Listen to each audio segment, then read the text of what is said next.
Happy birthday, PlayStation Plus, the service in which you have to pay to play the games you already paid for. See, saying that out loud and really thinking about it, that doesn't make much sense, does it?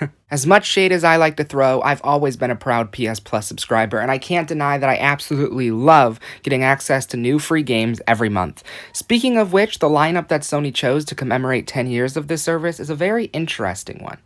Hey guys, PopGamer1202 here, and this is your PS Plus showcase for July 2020. In this video, I'm going to break down the lineup, share my thoughts, and let you know if these games are worth a download. Dribbling down the court first is NBA 2K20, which is 2K's most recent take on the National Basketball Association, with the only major difference between this and 2K games of prior years being that the WNBA is featured as a playable league. I'd hate to invalidate the work of passionate developers, but a lack of effort almost always equals a lack of positive results. When NBA 2K20 fully released, it fell victim to the idea that 2K copies and pastes the same game every year, leaving the problems to become even bigger problems. The first few weeks of this game was a nightmare, and players were outraged. I'm happy to report that although this game still suffers, it's in a much better state. The best I can say is that it's playable and somewhat enjoyable, even though I say that with a grain of salt, because NBA 2K20 features some of the most frustrating gameplay I've ever experienced. The whole shebang has nothing to do with skills, but instead luck, as you have to rely on the poor game mechanics to work in your advantage. There seemed to be a bit more balance when I was taking on friends, but facing off against AI was absolute torture, because I'm pretty sure the game has a mind of its own. If you're anything like me, you'll spend most of your time in my team, the mode where you need two things to succeed: a good mental state and a lot of money, which I don't have. Seriously, this whole game just feels like a giant money grab, and the saddest part is that it's effective. I bought a few packs myself in hopes of adding the best possible players to my team, but ended up with nothing worth the money. Of course, you don't have to spend money to get anywhere in my team, as there's always locker codes, which I had a strange addiction to when I first started playing. Fortunately, the terrible controls carry over to the keyboard design, and I got tired of typing things in. You can also earn VC through My Career mode, but trust me when I say that playing through the story isn't worth any amount of money. I appreciate a good balance between story and gameplay, but that's not at all what My Career is. It's 90% cutscene after cutscene, which sucks because 2K actually had a great vision going when they launched My Career modes years ago. But recently, they've branched out and completely ruined the concept. Part of the charm behind these career modes is making your own choices and playing your own story, but 2K20 mostly does that work for you. Back to the gameplay thing, all I played in the first hour of the mode was half a game of basketball and a squash match against Kawhi Leonard. The rest was just an uninteresting story with uninteresting characters. Even skipping through the cutscenes was too much for me. The only good things about this was Idris Elba and this one delicious-looking chicken sandwich. You could always jump over to the neighborhood online, but I can't imagine you'd get very far. This advanced community doesn't take fondly to new players. In fact, playing this game right now is a doomed concept. You pretty much can't progress. Nobody in My Career wants to play with low levels, and there's already too many good players in my team, so you're probably out of luck. NBA 2K20 is a blast to play with friends, and the poor game design actually makes shot shooting so much more satisfying. Hitting crazy full court shots or perfect meters was what sold this game in the slightest for me. But is that enough to justify the near 90 gigabytes that this takes up on the console? No. If you're a basketball fan and want to hit dunks with your favorite stars while the sport is off season, then maybe this one's for you. I can't see why anyone else would be impressed though, even if it is free for PS Plus subscribers. I'm honestly happy that WWE 2K21 isn't happening because the developers need more time to deliver something fresh and exciting. The NBA team should honestly take some notes because 2K20 aims for nothing but net, yet bounces off the rim and lands in the trash. I give NBA 2K20 a 2.5 out of 10.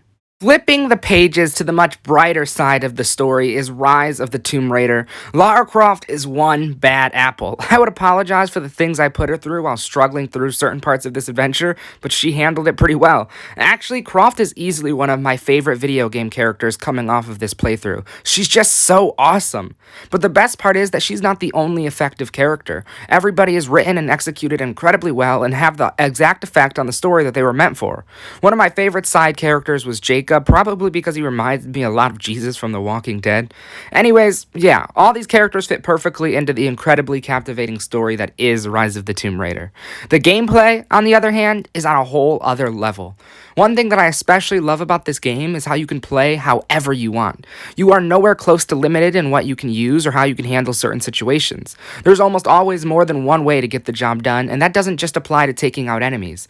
Speaking of which, the stealth side of things here is extremely satisfying. terrifying, but I could never completely pull it off. I almost always found myself in a firefight before taking out all the bad guys, but this is one of those games where slip-ups like that don't frustrate me.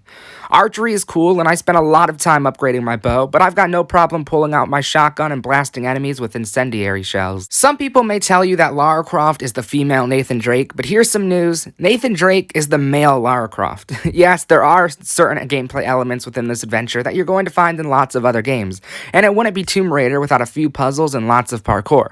But in my opinion, all these things work together to make the game the best it can be. Anyone that's recently played The Last of Us Part 2 may find some similarities in how you loot/craft in the game.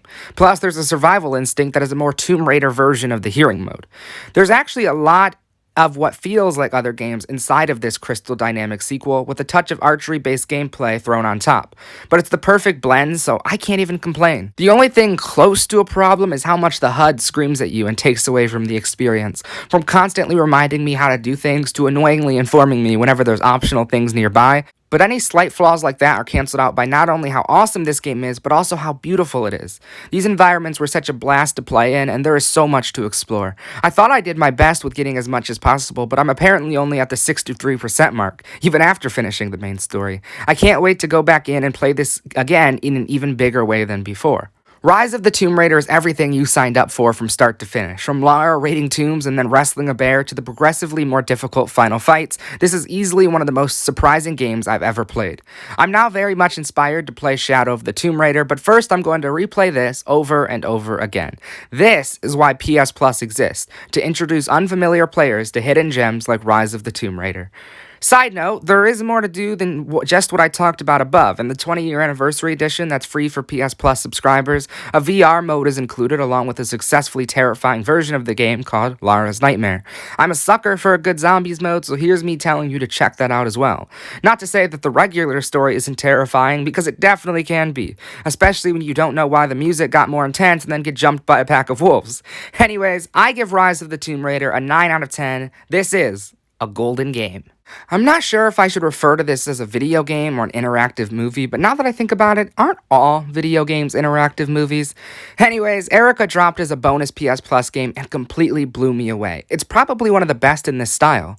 What's especially cool about the adventure is that it solely relies on the touchpad. That is literally the only part of the controller that you use to carve the story, which can be a little confusing at times, but I appreciated the chance to switch things up. What Erica accomplishes within its 2-hour runtime may not be for everyone, nor will it be the best movie you've seen, but it's something that I will definitely play again. I found that the choices I was making were truly testing my humanity in a way that actually meant something, so mad respect for the way this game steps over any comfort boundaries. The story is bizarre, trippy, and psychologically terrifying. If that sounds like it's not for you, tread cautiously because this story had me messed up. There's no way to know how the choices I made all tangled together to lead me to an end, but my path left me in a place of total confusion. Fortunately, I wouldn't want it any other way. This isn't a revolutionary game, but there's not much to complain about either. That's all I'm going to say for now. You'll have to check out the rest for yourself.